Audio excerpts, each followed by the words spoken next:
But I thought Trump was misogynistic. Hold on, he just made history? Trump makes history by naming the first female as White House Chief of Staff, with Susie Wiles set to assume the powerful role. President-elect Donald Trump tapped campaign co-chair Susie Wiles to become his White House Chief of Staff Thursday, the first woman picked for this coveted and powerful position.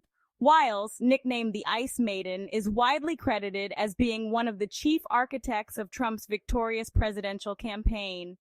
Susie Wiles just helped me achieve one of the greatest political victories in American history and was an integral part of both my 2016 and 2020 successful campaigns, Trump, 78, said in a statement.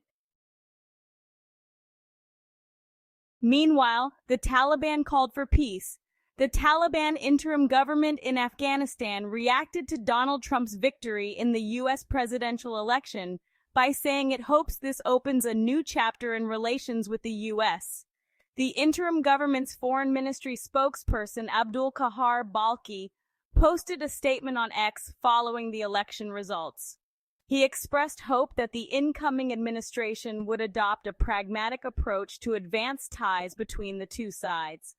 The spokesperson also referred to the peace deal signed with the U.S. under Trump in Doha in 2020. He said the agreement led to the end of the 20-year occupation of Afghanistan. He added that the Taliban expects Trump to play a constructive role in ending the conflicts in Gaza and Lebanon. While in Russia, Putin says the West is not the enemy of Russia. In a big policy speech, he calls Trump a real man and says he is willing to work with him. In his first public remarks since Trump's win, Putin said Trump acted like a real man during an assassination attempt on him while he was speaking at a campaign rally in Pennsylvania in July. He behaved, in my opinion, in a very correct way, courageously, like a real man, Putin said at the Valdai Discussion Club in the Russian Black Sea resort of Sochi. Mexico City. Mexico says it will continue pursuing measures to stop migrants from reaching its northern border with the United States, its top diplomat said on Friday, days after Donald Trump won the U.S. presidential election, vowing a new crackdown on illegal immigration. And in New York, Mayor Eric Adams has announced he will stop giving migrants free prepaid cards worth $18,500 a year to migrants after backlash to this multi-million-dollar scheme. The city will phase out 2 hotels used as migrant shelters, and many other locations will shutter soon. This is happening within days of Trump winning the election. Meanwhile, Trump said Kim Jong-un misses him. No United States leader has handled relations with North Korea quite like Donald Trump. The former president went from threatening Kim Jong-un with fire and fury if the North Korean leader continued testing missiles to becoming his pen pal, meeting him in a series of unprecedented summits and boasting that the two had fallen in love. Could the strong bond and trust help in achieving the set goals?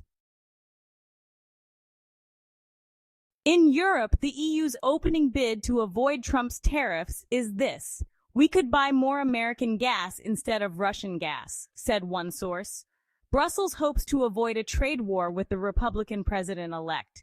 With the opening shot in the trade war yet to be fired, the EU's first response is to appeal for a détente, von der Leyen said after an informal meeting of the bloc's leaders in Budapest. This spells jobs for the USA. Putin says he takes Donald Trump's plan on the war in Ukraine seriously, and that Russia supports it. The Kremlin earlier welcomed Trump's claim that he could negotiate an end to the conflict in Ukraine in 24 hours, but emphasized that it would wait for concrete policy steps. Back home in the U.S., Donald Trump's bold move, I'll end congressional careers with term limits. In a decisive policy shift, former President Donald Trump has announced plans to advocate for term limits on members of Congress, aiming to curtail prolonged tenures and promote legislative turnover. During a recent rally in Colorado Springs, Trump declared his intention to pursue a constitutional amendment imposing term limits on federal lawmakers. He proposed a maximum of 3 terms, which is 6 years for House representatives and 2 terms, or 12 years for senators. Decades of failure in Washington and decades of special interest dealing must come to an end, Trump stated. We have to break the cycle of corruption, and we have to give new voices a chance to go into government service. Let's see what lies ahead.